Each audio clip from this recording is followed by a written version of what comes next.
허락하신 하나님의 말씀은 마태복음 9장 32절로 38절까지 말씀입니다. 그들이 나갈 때 귀신 들려 말 못하는 사람을 예수께 데려오니 귀신이 쫓겨나고 말 못하는 사람이 말하거늘 무리가 놀랍게 여겨 이르되 이스라엘 가운데서 이런 일을 본 적이 없다 하되 바리새인들은 이르되 그가 귀신의 왕을 의지하여 귀신을 쫓아낸다 하더라. 예수께서 모든 도시와 마을에 두루 다니사 그들의 회당에서 가르치시며 천국 복음을 전파하시며 모든 병과 모든 약한 것을 고치시니라. 무리를 보시고 불쌍히 여기시니 이는 그들이 목자 없는 양과 같이 고생하며 기진함이라. 이에 제자들에게 이르시되 추수할 것은 많되 일꾼이 적으니 그러므로 추수하는 주인에게 청하여 추수할 일꾼들을 보내주소서 하라 하시니라. 오늘의 본문 32절로 38절의 말씀은 예수님께서 언어장애인을 치유해 주신 일과 사람들을 긍휼히 여기시는 일에 대해서 증거합니다. 오늘 본문은 먼저 예수님께서 귀신 들려 말 못하게 된 사람을 고쳐주시는 이야기로 시작됩니다. 여기에서 우리가 살펴보아야 할 것은 바로 앞의 내용인 보지 못하였던 맹인 두 사람을 고쳐주신 사건을 기억해 봐야 합니다. 그들은 보이지 않는 상태에서도 예수님을 소리 지르며 쫓아갑니다. 그들의 간절한 부르짖음을 들으신 예수님께서는 그들의 눈을 어루만지시며 그들을 치유하셨고 그들은 곧 눈을 뜨게 되었습니다. 그리고 바로 이어서 오늘 본문의 말씀인 귀신 들려 말 못하는 사람의 이야기가 등장합니다. 귀신 들려 말 못하는 사람이 예수님께 나와왔습니다. 여기에서 우리는 질문해 봐야 합니다. 앞서 맹인들은 그냥 앞이 보이지 않는 사람들이었고 그저 육체의 질병으로 표현되고 있는데 왜 말 못하는 사람은 특별히 귀신 들렸다고 표현하고 있는 것이겠습니까? 도대체 이 두 차이는 어디에서부터 시작되는 것입니까? 예수님의 치유 방법 역시 맹인에게서와 말 못하는 사람에게 각각 다른 방식으로 나타납니다. 맹인을 치유하실 때에는 예수님은 직접 손으로 그들의 눈을 만져주셨습니다. 이것은 고대 이스라엘에서는 일종의 의료행위라고 볼 수 있습니다. 이처럼 예수님께서는 맹인들 자체를 일반적인 환자로서 대하고 계심을 우리는 미루어 볼 수 있습니다. 그런데 말을 못하게 된 사람을 향한 예수님의 치유 방법은 조금 다른 방법으로 나타납니다. 말 못하는 사람을 향해 예수님은 거의 아무것도 하지 않으셨습니다. 오늘 말씀의 표현을 보면 그냥 말 못하는 귀신 들린 사람을 예수님께 데려오니 그 귀신이 쫓겨납니다. 예수님께서 특별히 어떠한 행위도 하지 않으셨는데 그냥 예수님을 만난 것만으로, 예수님 앞에 선 것만으로 말 못하게 하는 귀신은 떠나간 것입니다. 주변에 있던 모든 사람들은 이러한 기적을 단 한 번도 경험해 본 적이 없었기 때문에 놀라운 일임을 고백했습니다. 그런 모습을 보면서 사람들이 놀라는 것은 어떻게 보면 당연하고 자연스러운 일입니다. 그런데 이 모습에 더욱더 크게 놀란 사람들이 있었는데 그들은 바리새인들이었습니다. 그들은 예수님의 그리스도 되심을 인정하지 않는 사람들, 아니 인정할 수 없는 사람들이었습니다. 그들이 예수님을 인정한다는 것은 하나님은 의인의 하나님이 아니라 죄인을 구원하시는 하나님이심을 인정해야 하는 것이며 그것은 하나님의 율법을 지킴으로 의롭게 된다는 그들의 가치관을 버려야 함을 의미했기 때문입니다. 그래서 모두가 이 예수님의 기적에 놀라워하고 있을 때 바리새인들은 말합니다. 그가 귀신의 왕을 의지하여 귀신을 쫓아낸 것이다. 바리새인들은 예수님께서 귀신을 쫓아내신 것을 귀신의 왕의 힘을 빌려서 하는 것이라고 왜곡하고 깎아내린 것입니다. 다른 복음서를 보면 예수님께서는 그들에게 너희 바리새인들도 귀신을 쫓아내는 일을 하는 것을 아는데 그들은 누구의 힘을 입어 귀신을 쫓아내느냐고 반문하셨습니다. 예수님께서 보여주신 귀신이 떠나가는 기적이 바로 귀신의 소행이라는 것입니다. 그 귀신의 소행을 통해 예수님께서 사람들을 속이고 현혹하고 귀신의 역사가 일어나게 하고 있다는 것입니다. 우리는 여기에서도 지금 진짜 귀신의 소행을 하는 것이 누구인지 그 귀신을 역사하게끔 하는 것이 누구인지를 발견할 수 있게 됩니다. 귀신은 물론 초자연적인 존재일 수도 있습니다.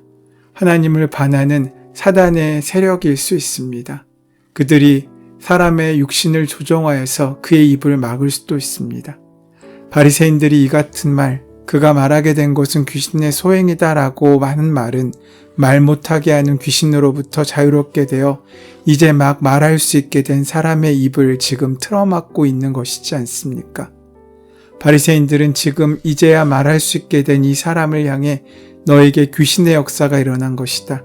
그러니 내가 말할 수 있게 된 것은 기적이 아니라 저주이고 내가 말할 수 있게 된 것은 자랑할 일이 아니라 숨기고 부끄러워야 할 일이라고 말하고 있는 것입니다.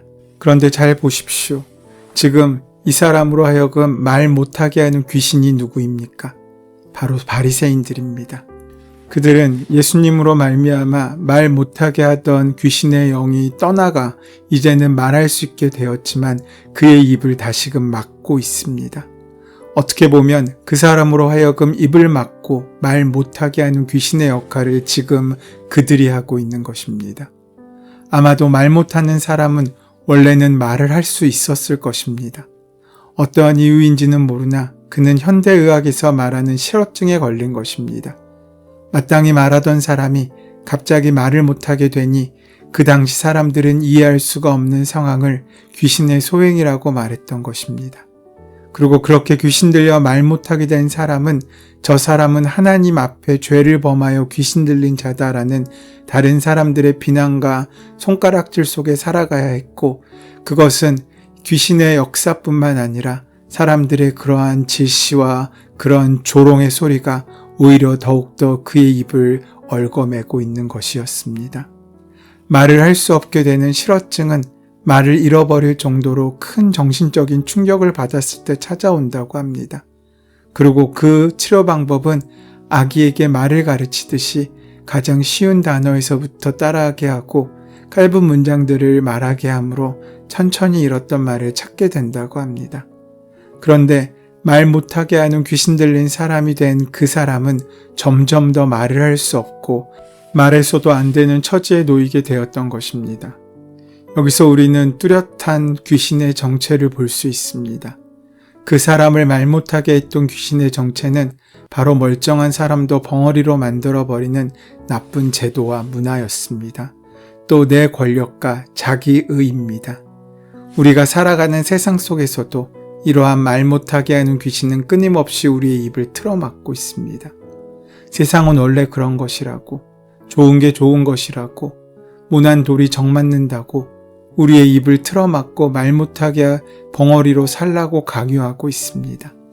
이 땅의 불의 속에서도 우리의 입을 다물게 만드는 권력 귀신, 부당한 방법으로 불을 축적하면서 우리로 하여금 항의도 못하게 만드는 자본의 귀신, 심지어 교회에서도 조차 종교적 권위로 성도들의 입을 막는 종교의 귀신이 지금도 우리를 말하지 못하도록 우리의 입을 틀어막고 있기에 우리가 하나님의 귀한 사랑도 예수님의 귀한 복음도 전하고 말하지 못하고 있는 것이지 않습니까? 하지만 예수님은 바로 그 귀신을 내쫓아 주셨습니다. 말 못하게 하는 귀신은 예수님을 만나게 되자 바로 쫓겨나게 되었습니다. 마치 빛이 임하자 어둠이 사라지는 것처럼 이제 말 못했던 사람은 말할 수 있게 되었습니다. 어떻게 이런 일이 가능했습니까? 예수님께서 그 어떠한 일도 하지 않으셨는데 어떻게 그 귀신이 쫓겨날 수 있었습니까? 그것은 예수님께서 그의 말을 들어주셨기 때문입니다. 오늘 본문 33절은 귀신이 쫓겨나고 말 못하는 사람이 말하게 되었다라고 기록하고 있습니다. 하지만 이것은 관찰자의 관점이지 이 사건의 경험자의 관점은 아닙니다. 우리가 그 사건을 직접 목격하고 있다면 이 사건의 순서는 그가 말하게 되는 것을 보고 귀신이 쫓겨난 것을 알게 되었다라는 것입니다. 그가 말할 수 있게 된 것을 보았으므로 귀신이 쫓겨난 것을 알게 되었으니 말입니다. 즉, 말 못하게 하는 귀신은 그 사람이 말할 때에야 진정으로 쫓겨난 것입니다. 이러한 일은 예수께서 그의 말을 들어주셨기에 가능한 일입니다. 아무도 열지 못하게 하였던 그 입을 열게 하셨고 아무도 들어주지 않았던 그의 말에 귀를 기울여 주셨습니다. 그렇게 그가 입을 열어 말하자 말 못하게 하던 귀신은 그를 떠나갔습니다. 예수님은 우리가 말하게 하십니다. 말하라. 그러므로 저 말 못하게 하는 귀신들을 내어 쫓으라. 우리가 어떤 말을 할 때 귀신들이 내어 쫓겨나겠습니까? 욕심과 한숨과 절망의 말이 아니라 하나님의 은혜에 대한 믿음과 소망과 감격과 기쁨의 말을 할 때 우리의 입을 틀어막고 있는 모든 귀신은 쫓겨나게 될 것입니다. 그리고 교회는 예수님과 같이 말 못하게 하는 자들의 이야기를 들어주는 장소가 되어야 합니다. 어디에서도 말할 수 없는 사람들에게, 온갖 귀신들에게, 입이 틀어막혀버린 사람들에게 교회는 그들이 입을 열어 말하는 그 말을 들어주는 장소가 되어야 합니다. 그러므로 이 땅의 모든 귀신 들린 자들이 회복될 수 있도록 자신의 자리로 돌아갈 수 있도록 해줘야 합니다. 이것이 지금 예수님께서 우리에게 보여주신 기적이었고 앞으로 우리가 만들어가야 할 기적입니다. 그러므로 여러분, 입을 여십시오. 복음을 말하십시오. 그리고 누군가에게 말하게 하십시오. 우리가 말할 때 말 못하게 하는 모든 귀신은 떠나갈 것입니다. 예수님께서는 이 외에도 여러 도시와 마을 회당에서 가르치시고 복음을 전파하시며 병과 약한 것을 고쳐주셨습니다. 가르치심, 전파하심, 고쳐주심은 예수님의 사역의 근간이었습니다. 그러면서 오늘 본문은 이렇게 막을 내립니다. 37절, 38절 말씀에 이에 제자들에게 이르시되 추수할 것은 많되 일꾼이 적으니 그러므로 추수하는 주인에게 청하여 추수할 일꾼들을 보내주소서 하라 하시니라. 예수님께서 십자가에서 죽으시고 부활하심으로 우리를 위한 구원 사역을 완성하셨습니다. 하지만 그 소식이 저절로 전해지는 것이 아닙니다. 그것을 전할 사명이 바로 우리에게 있습니다. 그리고 추수할 일꾼은 인간 스스로의 결단과 노력으로 이루어지는 것이 아니기 때문에 추수하는 주인에게 청하여 추수한 일꾼들을 보내주소서 하라고 말씀하십니다. 하나님의 일은 하나님께서 보내주신 사람들에 의해서 이루어집니다. 그래서 다음 장인 10장에서 예수님께서 부르신 12명의 제자가 등장하는 것입니다. 우리가 하나님의 일에 쓰임을 받는다면 그것은 하나님께서 그 일에 우리를 불러주셨기 때문입니다. 오늘 말씀을 통해 우리는 마태복음 9장의 말씀을 마무리합니다.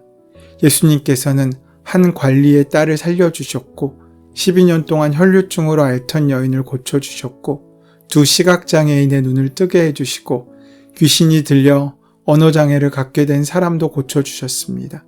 뿐만 아니라 여러 도시와 마을에서 또한 회당에서 가르치시고 전파하시며 고쳐주셨습니다. 이러한 일을 하신 이유가 36절 말씀에 등장합니다. 무리를 보시고 불쌍히 여기시니 이는 그들이 목자 없는 양과 같이 고생하며 기진함이라. 예수님께서 무리를 보시고 불쌍히 여기셨다라고 하셨습니다. 단지 감정만 동원하는 불쌍이 아니었습니다. 창자가 뒤틀릴 듯한 아픔을 함께 공유하는 그런 불쌍함입니다. 예수님이 불쌍히 여기시는 그 마음을 가지셨을 때 그는 가만히 계실 수 없었고 그냥 지나가실 수 없었습니다. 예수님께서 무리를 불쌍히 여기시는 것은 그들의 환경 때문이 아닙니다. 그들의 상황이나 경제적 문제 때문도 아닙니다. 그들이 목자 잃은 양 같아서라고 말씀하고 있습니다. 우리가 고생하고 기진함은 목자를 잃었기 때문입니다. 그러기에 메시지가 흔들리고 거짓이 난무하고 그렇게 혼란스럽고 질서 없는 세상 가운데 살게 된 것입니다. 이럴 때 기준을 잡아주어야 할 교회도 역시 세상과 같아지는 까닭은 목자를 잃었기 때문입니다. 우리의 목자는 십자가의 예수님이시지 헤롯 성전의 영광의 자리 속에 있는 예수님이 아닙니다. 우리의 목자 되신 주님은 우리를 위해 기꺼이 목숨을 내어주시고 또 우리에게 기꺼이 져주시는 예수님이시지 우리와 싸워서 이기시는 분이 아니십니다. 우리의 목자는 하나님의 모습을 지니셨지만 그와 동등됨을 취하지 않으셨던 예수님이시지 자신의 권리와 기득권을 주장하시는 예수님이 아니셨습니다. 우리의 목자는 낮은 곳에 늘 거하셨던 예수님이시지 사람들의 박수와 환호성을 받는 자리에 있으셨던 분이 아니십니다. 오늘 우리가 이 자리에 있게 됨은 주님께서 우리를 불쌍히 여겨주셨기 때문입니다. 오늘 하루도 그 주님 안에서 함께 지어져 가며 머물게 하신 삶의 자리에서 하나님께서 보내주신 추수할 제자로 살아가는 복되고 귀한 한날이 되시기를 소원하고 축원합니다. 은혜의 주님, 오늘도 주님의 불쌍히 여기심으로 말미암아 우리의 약한 부분이 강해지게 하시고 생명의 열매를 맺는 한날이 될 수 있도록 인도하고 함께하여 주시옵소서. 예수님의 이름으로 기도드립니다. 아멘. 이제 오늘 이 아침 우리에게 허락하신 오늘 본문의 말씀이 오늘 나에게 주신 하나님의 특별한 음성으로 만나지기 위하여 오늘 본문의 말씀을 깊이 묵상하시고 함께 기도하는 시간 가지도록 하겠습니다. 함께 기도합니다.